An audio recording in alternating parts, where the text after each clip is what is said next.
অনেকে হজ বা ওমরা করে এসেও আবার সুদ ঘুষ দুর্নীতিতে জড়িয়ে পড়েন। ইসলামের দৃষ্টিতে এদের অবস্থান কি? যারা হজ অথবা ওমরা করে এসেও সুদ ঘুষ দুর্নীতি এই সমস্ত অন্যায় এবং অপরাধ কর্মে জড়িয়ে পড়েন, তাদের হজের মাধ্যমে নিষ্পাপত্য পাওয়ার যে সুযোগ তৈরি হয়েছে সে সুযোগটা নষ্ট করাটা হবে কোরআন কারীমের সে আয়াতের মতো, যে আয়াত আল্লাহ বলেছেন ওয়ালা তাকুনু কাল্লাতী নাকাযাত গাজলাহা মিন বা'দি কুওয়াতিন আনকাসা। তোমার সেই নারীর মতো হয়েও না যে নারী অনেক কষ্ট করে সারাদিন রশি পাকিয়ে রশির মাথায় গিরা দিয়ে যখন পাকটাকে হেফাজত করবেন তখন তিনি পাক ছেড়ে দিলেন, তখন তার সারাদিনের যে পাক রশি পাকিয়ে পাকিয়ে এটাকে যে রশির পর্যায়ে এনেছেন সেটা নষ্ট হয়ে গেল। তোমরা তাদের মতো হইও না। অর্থাৎ আপনি হজ করে এসেছেন, ওমরা করে এসেছেন, আল্লাহর ঘরে গিয়ে যে নিষ্পাপত্বের যে সুযোগ, বিশেষ করে যখন কেউ হজ যথাযথভাবে করে আসে, হজ মাবরুর করে আসে, তখন সে সদ্য ভূমিষ্ঠ আর শিশুর মতো নিষ্পাপত্য নিয়ে আসে। তো সেটা আসার পর আবার যদি অপরাধ কর্মে জড়িয়ে পড়ে মানুষ, তাহলে কেমন যেন ওই যে রশির পাক দিতে দিতে গিয়ে একেবারে মাথায় শুধু বাঁধা বাকি, ওই সময় ছেড়ে দিয়ে পাক পুরো রশিটাকে নষ্ট করার মতো হয়ে যায়।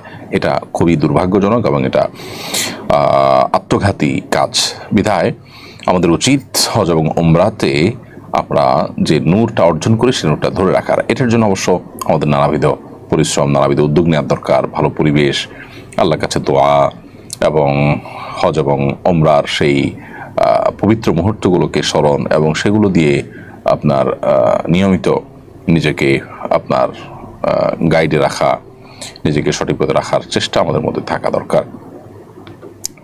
বাকি কেউ যদি গুনাহে লিপ্ত হয়ে যায়, এর মানে এই না যে তিনি ইসলাম থেকে খারিজ হয়ে গেছেন। তার আবারও কাউন্সেলিংয়ের মাধ্যমে, তার আবারও ইমানের নূর হাসিল করার মাধ্যমে মূল জায়গায় ফিরে যাওয়ার চেষ্টা করা দরকার। মিলিয়ে আশা আপনি লিখেছেন, মাগরিবের আজানের সময় খাওয়া যায় না, এই সময় মৃত ব্যক্তিদের খাবার দেয়া হয়, খাবার খেলে মৃত আত্মীয়দের খাবার দেওয়া হয় না, এ ধারণা কি সত্য? এটা সম্পূর্ণ ভুল ধারণা, ভিত্তিহীন কথা। এর সাথে ইসলামের কোনো সম্পর্ক নেই। দুনিয়ার সময়ের সাথে আসলে আখিরাতের সময়ের মিলও নাই। অতএব কেউ যদি মনে করেন যে দুনিয়ার সময়ের সাথে আখিরাতের সময়ের মিল আছে, সেটাও হবে একটি ভুল ধারণা। আমি একটি মসজিদের ইমাম খতিব হিসেবে দায়িত্ব পালন করছি। আমি কাজ ও চিন্তা পছন্দ করি, একজন ইমাম হিসেবে সমাজে কিভাবে দাওয়াতি কাজ আঞ্জাম দিতে পারি এবং আমার মসজিদকে কেবল নামাজের জায়গা না হয়ে কিভাবে সমাজ সংস্কারের কেন্দ্র বানাতে পারি, আপনার পরামর্শ দিক নির্দেশনা কামনা করছি।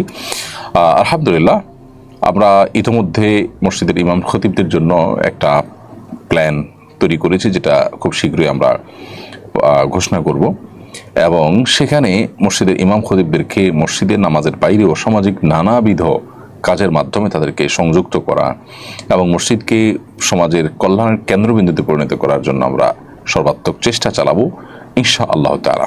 আমি আশা করছি যে খুব শীঘ্রই সেই ঘোষণা আমরা দিতে পারবো, আপনি তখন সেটিকে অনুসরণ করতে পারেন। আমরা আপাতত আপনাকে যে পরামর্শটা দিতে পারি সেটি হলো যে মসজিদে নানাবিধ কল্যাণমূলক কাজ, সামাজিক কাজের উদ্যোগ নেওয়া যেতে পারে। যেমন মসজিদের আশপাশটাকে পরিচ্ছন্ন করা, পরিবেশটাকে সুরক্ষিত রাখা। এই যে এখন চতুর্দিকে ডেঙ্গু মশার প্রাদুর্ভাব দেখা দিচ্ছে, এই সময়টাতে পরিচ্ছন্নতা অভিযান চালানো, কোথাও পানি জমে থাকলে সেটা আপনার পরিচ্ছন্ন করার জন্য সামাজিক ভলান্টিয়ার উদ্যোগ নেওয়া যেতে পারে। এর বাইরে পরিবারগুলোতে যে কলহ হয়ে থাকে, দাম্পত্য কলহটা দূর করার জন্য কাউন্সেলিংয়ের প্রোগ্রাম উদ্যোগ নেওয়া যেতে পারে। খতিব সাহেব, ইমাম সাহেবরা ঘরে ঘরে গিয়ে মানুষকে সার্ভিস দিতে পারেন। দারিদ্র্য বিমোচনমূলক নানা উদ্যোগ হতে পারে। এই সমস্ত উদ্যোগগুলো নিয়ে আমরা মসজিদকে প্রকৃত অর্থেই একটি সামাজিক প্রতিষ্ঠানে রূপ দিতে পারি। এরপরে মুশফিকা জাহান মিখা, আপনি এআইডি থেকে লিখেছেন, সাউন্ড বক্স বা হেডফোন, এয়ারফোন বিক্রি করা জায়েজ আছে কিনা? হ্যাঁ, এটি জায়েজ আছে, এটি না জায়েজ হওয়ার কোনো কারণ নেই। কারণ এটা দিয়ে আপনি শুনবেন, কি শুনবেন সেটা তো আপনার ব্যাপার, বা যিনি কিনবেন তার ব্যাপার। সো এটা কেনা বেচা মৌলিকভাবে কোনো না জায়েজ বিষয় না, কারণ এটা মূলগতভাবে কোনো হারাম কাজের জন্যই ব্যবহার হয়েছে, ব্যাপারটা সেরকম না। আমার বাড়ির সিঁড়ি ও করিডোরে সিসিটিভি ক্যামেরা লাগিয়েছি, এটা নিরাপত্তা বিধানের সহায়ক, তবে এ নিয়ে আমি একটু দ্বিধাদ্বন্দ্বে ভুগছি।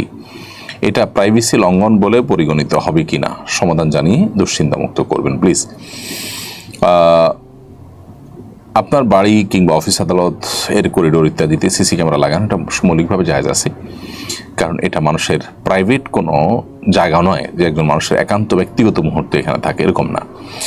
এটা যেহেতু পাবলিক প্লেসের মতোই সবার চলাচলের জায়গা, বিধায় এখানে সিসি ক্যামেরা থাকাটা দর্শনীয় নয়। তবে একান্ত প্রাইভেট মুহূর্ত মানুষ যে সমস্ত জায়গাগুলোতে কাটায়, যে সমস্ত জায়গাগুলোতে মানুষের ব্যক্তিগত আপনার মুহূর্তগুলো অতিবাহিত করে, সেখানে সিসি ক্যামেরা লাগানো জায়েজ হবে না।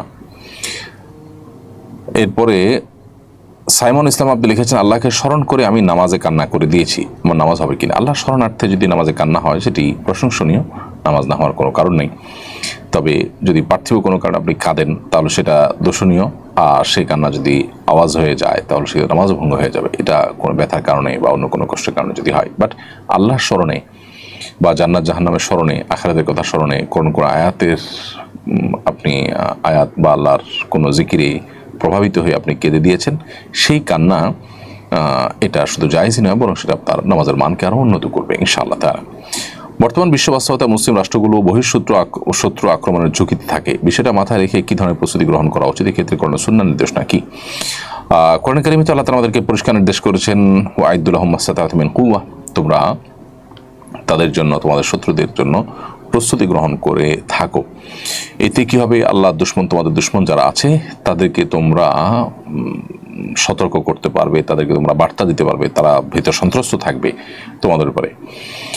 তো এই জন্য প্রস্তুতি গ্রহণ করার নির্দেশ স্বয়ং আল্লাহ তাআলা কোরআনেই করেছেন, এবং এই আয়াতের ব্যাখ্যায় পরিষ্কারভাবে নবী সাল্লাল্লাহু আলাইহি ওয়াসাল্লামের হাদিস রয়েছে, মুফাসসিরিন কিরামের পরিষ্কার উক্তি রয়েছে যে এখানে প্রস্তুতি বলতে আলা আন্নাল কুওয়াতা আর-রামি, এখানে যুদ্ধের প্রস্তুতির কথা বলা হয়েছে। অতএব সেটি করাটা গুরুত্বপূর্ণ, আমাদের সেটা করতে হবে। বিশেষ করে আমরা প্রত্যেকটা মানুষই, বিশেষ করে যারা মুসলমান, তারা তাদের জীবনকে আল্লাহর উদ্দেশ্যে নিবেদন করা এবং শাহাদাতের মৃত্যুর তামান্না করা, এটা তাদের জীবনে অন্যতম স্বপ্নের জায়গা। আজকের পৃথিবী আমাদেরকে জেহাদকে আমাদের কাছে এমনভাবে তুলে ধরেছে যে জেহাদ মানেই বা আল্লাহর জন্য লড়াই করা মানেই হলো সন্ত্রাস, নাউজুবিল্লাহ। যার কারণে অনেক মুসলমানও আমরা দ্বিধাদ্বন্দ্বে ভুগি এ ব্যাপারে, এবং আমরা বিভ্রান্তিতে পড়ে যাই, অনেকে ঈমান হারা হওয়ার মতো অবস্থায় চলে যাই। এটা ঠিক যে জেহাদের নামে যদি কেউ অন্যায় করে, সন্ত্রাস করে, সেটা তো সন্ত্রাস অবশ্যই নিষিদ্ধ। বাট জেহাদ যদি এই যে আপনার জেহাদ, যে কোরআন সুন্নাহ যে জেহাদের কথা বলেছে, সেই জেহাদ যদি হয় তো সেটা কেন সন্ত্রাস হতে যাবে? সেটাকে শুধু বিশ্বাস করা নয়, বরং আল্লাহ শক্তি, সামর্থ্য, তৌফিক, সুযোগ দিলে সেটাতে সামিল হয়ে শাহাদাতের মৃত্যু এটা কামনা করা, এটা বরং ঈমানদারের জন্য গুরুত্বপূর্ণ। বিধায় এসব বিষয়গুলোর আলোচনা পর্যালোচনাও এটা জিহাদের অংশ। আমাদের ইসরাফিল আপনি লিখেছেন, নামাজের প্রথম বৈঠকে ভুলে দুরূদ শরীফ পড়লে কি সাহু সিজদা দিতে হবে? এর উত্তর হলো যে নামাজের প্রথম বৈঠকে যদি ভুলে দেওয়ার পরে আপনি আত্মাহিয়াতের পর দুরূদ শরীফ পড়ে ফেলেন, তাহলে শেষে সিজদা সাহু দিতে হবে ফোকায়ে আহনাফের মতে। ফোকায়ে হাম্বলি যারা আছেন, হানাফিলা ফকি যারা আছেন, হাম্বলি ফকিদের মতে, সৌদি উলামা কেরামের মতে দিতে হবে না। আর হানাফি উলামা কেরামের মতে, বাংলাদেশের বিষয়ে মানুষ হানাফি থট ফলো করে থাকেন, সেই থট অনুযায়ী সিজদা সাহু আপনাকে দিতে হবে, এবং আল্লাহুম্মা সাল্লি আলা মুহাম্মদ এইটুকু বা এর বেশি অংশ পড়ে ফেললেই আপনাকে সিজদা সাহু দিতে হবে।